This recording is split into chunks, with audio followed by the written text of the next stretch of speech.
And welcome back to the Murdy Creative Co podcast. I'm your host, Colin Murdy, and today's topic is Murdy Behind Bars. But first, I want to say thank you to everyone who supported the company so far. If you haven't got a chance, go check us out on the web at murdycreative.co. That's MURDY creative.co. You can see all of our social media links at the top of the page there, and then go to murdycreative.co/collabs to learn about a collaborators program.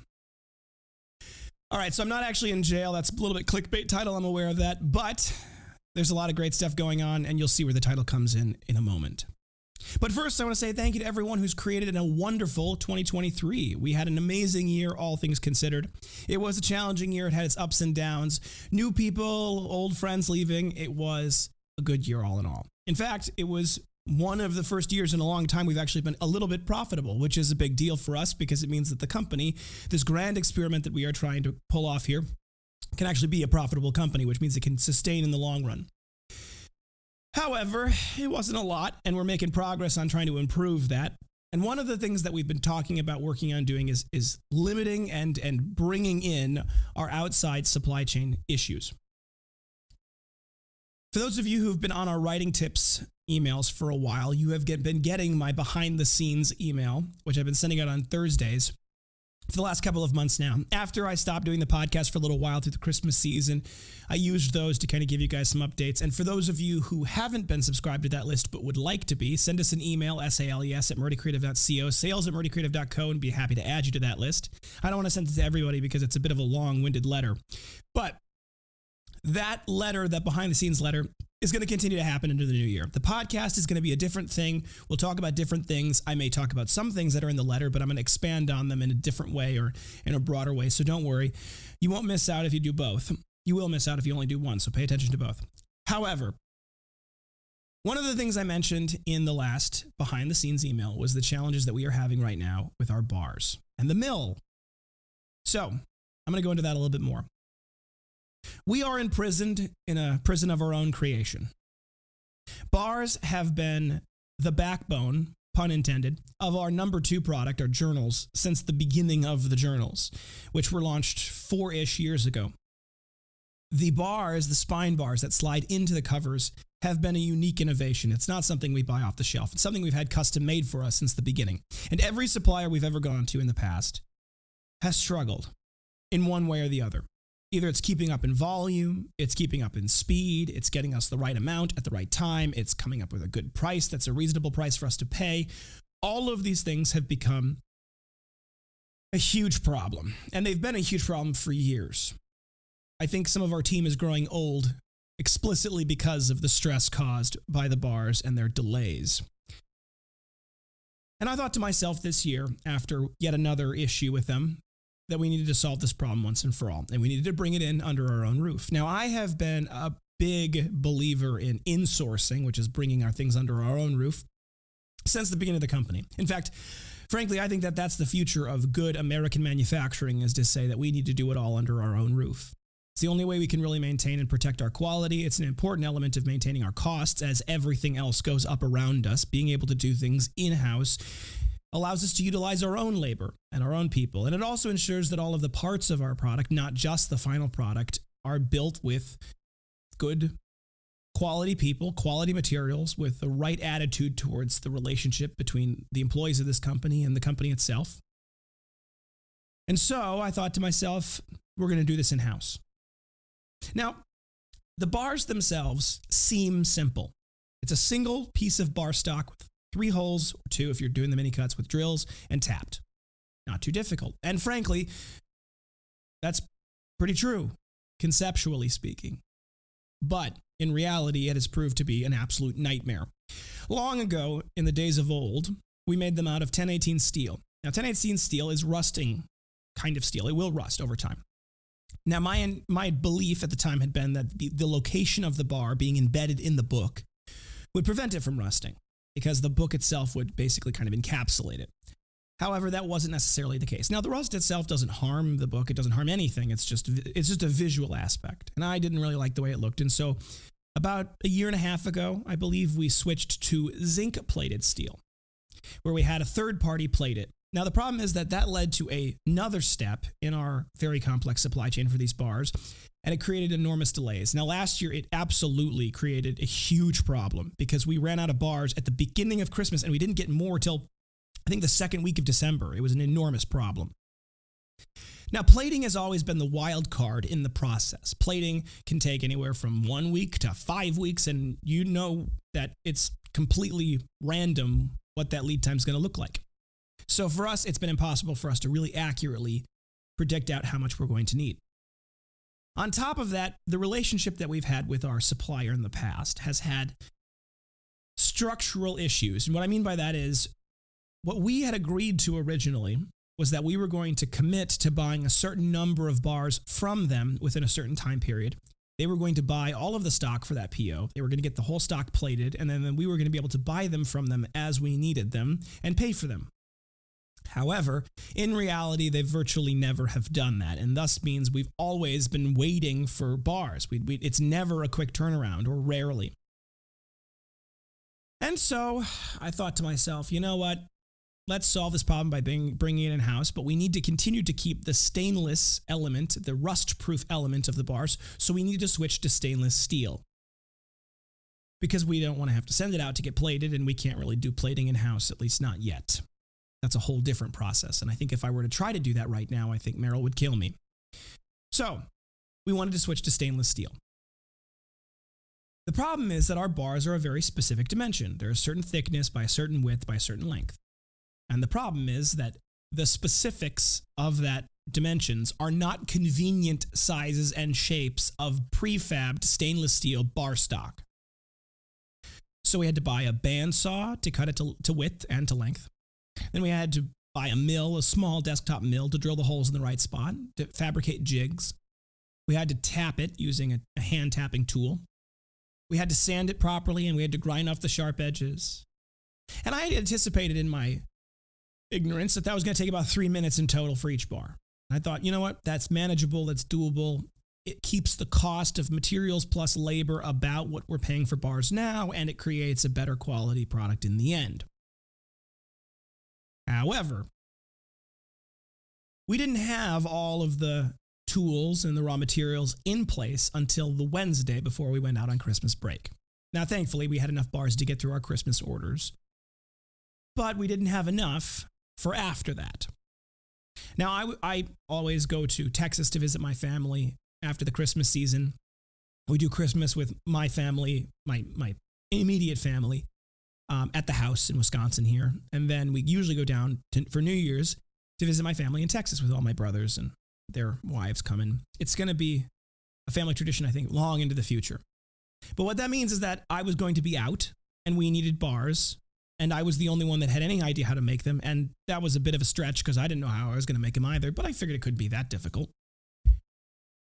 And so I said to myself, all right, I'll come in on Thursday, the beginning of vacation. I'll knock out a handful of bars. I'll get a back stock before we need to go, and we'll do that I'll get that done. It'll take me 1 day. It's not going to be the end of the world.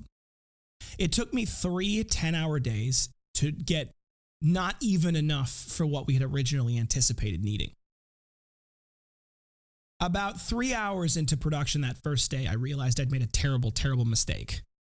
The bars took way, way longer to make. A combination of the complexity of the production itself to the accuracy problems meant that a lot of them had to get thrown out because they weren't accurate enough. Then we had issues with the fact that the cutting of the bars took a lot longer than anticipated. The sanding of the bars took a lot longer than anticipated. Moral of the story, it's pretty much a classic Colin project where it's way, way harder than I anticipated it being, and I didn't really account for that. Still to this day, I'm the only one that's making bars at the company. So if you are the kind of person who likes to collect relics and you want a Murdy Creative Co journal that had a bar handmade by Colin Murdy himself, buy a classic cut right now. And I mean right now, because I am desperately hoping to no longer be making these by hand very shortly. But how to make that happen? The short answer is that the bars having been made in-house actually causes us to have labor problems in both directions. When we have a spike in orders, not only, especially if it's number twos, which is very common, not only does it demand a lot more of the labor to make the product that is the spike, but now the bars also increase the labor needs at that same time. So when we look at the long-term picture of this, the bars being done in-house, while it's conceptually a good idea, creates a huge labor bottleneck in the future as we scale up. We could hire another person. I was discussed. The problem is that we don't really need another full-time person or even really a part-time person to make bars at the moment at our current volume. So it doesn't really make a lot of sense to do that. We are going to need bars long, long into the future. And so that led to my current thinking, which is that we are going to buy a CNC mill.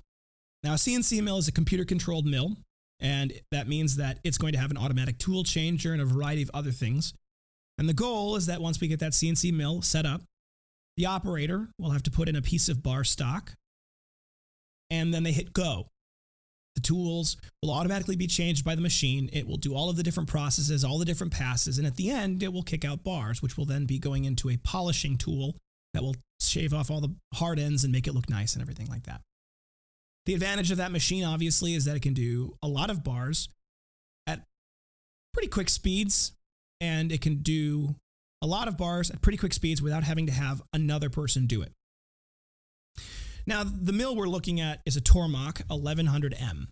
Now, for those of you who know anything about mills, you'll know that that's not exactly a production machine. Normally, it's designed to be kind of a step up than a hobbyist. So, you've got the desktop mills, and those are very limited in their capabilities. The Tormach is kind of like a large version of that. But for me, when I'm looking at the cost structure of all of the different options out there, we can buy this machine and finance it like a car, so it's not terribly expensive for us, even with the interest rates being what they are. For our monthly payments will be very modest, and based off of our current expected need for bars and the cost of running the machine and the cost of materials, the machine will pay for itself if nothing changes in about 24 months. If we can make that mill do anything in addition to the bars, for example, making our dies for our leather or additional ideas for new products that I've got in my mind, that timeline of paying for itself will be shortened much, much quicker.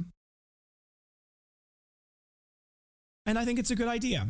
I thought the last idea was a good idea too, so, take that for what it's worth. But I think it's a good idea. I like the idea of buying machines, personally. My dream for this company has always been for us to get to a point where we have a lot of different brands all under the same roof with all sorts of different kinds of machines that can make anything and everything.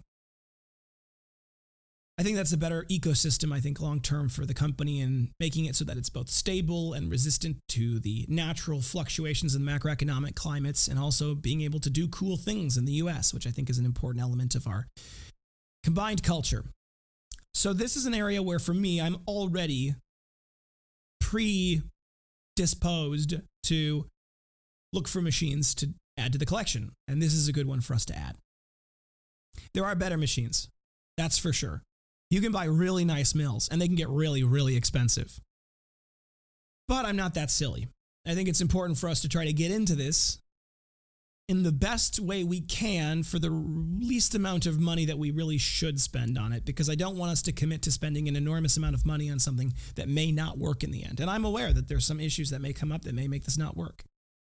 I think we've done a pretty good job eliminating those concerns over time, and we've been doing our diligent research on this, but it's a big investment. It's a space investment. It's a power investment, which is a big deal for us. Electricity is not just, we can get electricity out of the walls, but the problem is we're getting to the point now where the space that we are currently renting isn't suited to run an enormous number of machines simultaneously. It doesn't have the amperage overhead to be able to handle that. So for us, we're trying to be very judicious in our decision making when it comes to keeping all of these aspects in mind. But we're making good progress, and I think all things considered, this is going to be a very good addition to the company. I've got a lot of cool products that I think I want to make on it. To start with is going to be definitely the bars, because I'm tired of making them by hand. Beyond all this, though, there's a lot going on at the company. I've got a whole slate of new products that I'm excited about for this year. I'm hoping to launch them still in the first quarter for some of them. We've got a whole big launch hopefully coming in the third quarter. And it's an exciting time to be here. And for those of you who have been patiently waiting for your products, hopefully, by the time you're listening to this, most of our backlog will have been gotten through. By the time you're listening to this, most of the very long business delay will have been resolved, and we will be back within 3 to 5 or even maybe 2 to 4 business days, depending on how fast we can get caught up. Hopefully, this issue where we're behind on our bars doesn't end up becoming a bigger issue long term. I'm very excited about being able to make them in-house on a machine, especially a machine like a mill, because it's new territory for us. And every time we've come up with new territory, we've discovered new products and come up with new ideas. That being said, this is a little bit different than the other times because this is an enormously complicated thing. But I'm excited. I am. And we won't be behind for very long. We never are. We'll get caught up.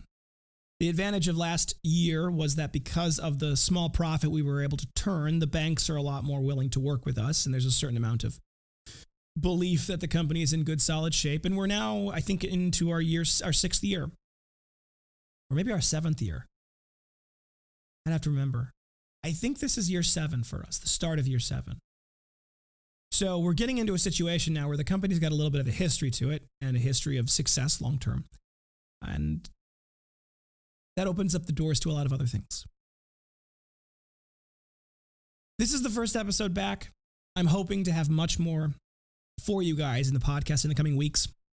There's a lot of things going on behind the scenes here. A lot of things that happened over Christmas. I haven't even gotten into the cool things that happened during Christmas, the terrible things that happened during Christmas, the complicated things that happened during Christmas. But all that to be said, I have more topics to talk about, and I'm going to do some recap of that, hopefully in the weeks to come.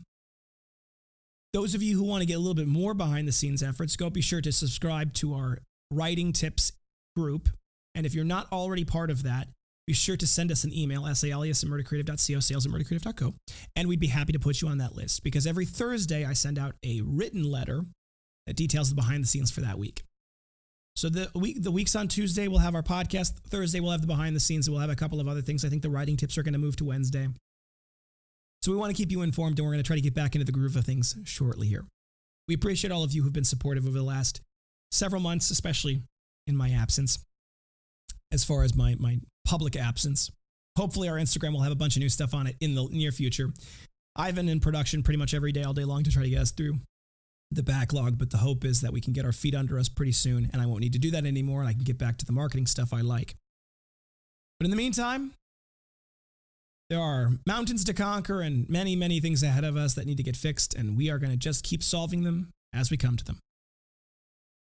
Thank you guys for tuning in today. Be sure to check back in next Tuesday for that next topic, and don't forget to check that subscribe button as well to get notified of new podcasts whenever we launch them. If you have any questions or concerns about your leather binder, journal, folio, anything else we sell at all, please don't hesitate to reach out to us on the main page of our website at murdycreative.co. Also, you can just send us an email directly at sales@murdycreative.co, sales@murdycreative.co as well.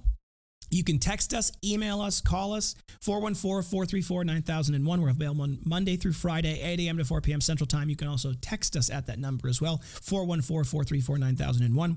We will do our very best to get back to you as soon as possible. We do appreciate your patience during this time as we're still getting caught up. And so Anna, who is the one that normally answers the phone or the emails, is often in the back helping us with production. So we appreciate your patience. You can leave us a voicemail. If you don't get a hold of us, please include your name, your number, any ways to get back in hold of you, and we'll call you back. We do that. We appreciate that. So 414-434-9001. If you think we deserve it, a good review can go a long way to help us grow. Both a review on the podcast app on whatever you're listening on, as well as a review on the product itself if you have one. Go to murdycreative.co/review to leave us a review. You can go to murdycreative.co/reviews to read our reviews, and that really does help us. More and more people trust reviews over any sort of marketing efforts, so we really appreciate those who have left good reviews for us. Word of mouth is the best form of advertising, so tell your friends. Be sure to check out our rewards program for getting a little something for sharing the company in the left-hand corner of the main page of our website. If you have podcast topics you want to hear more about, send them my way. I always want to know what you guys want to talk about, so definitely check that out. Be sure to join our Discord, by the way. You can do that in the link at the top of the website, the little icon for Discord. Our Discord server, we're not as active in it as we probably should be, but it is a great way to get a hold of us, and I definitely am part of the Discord server, so I see it when you guys comment on things there, so definitely reach out to us there if you'd like.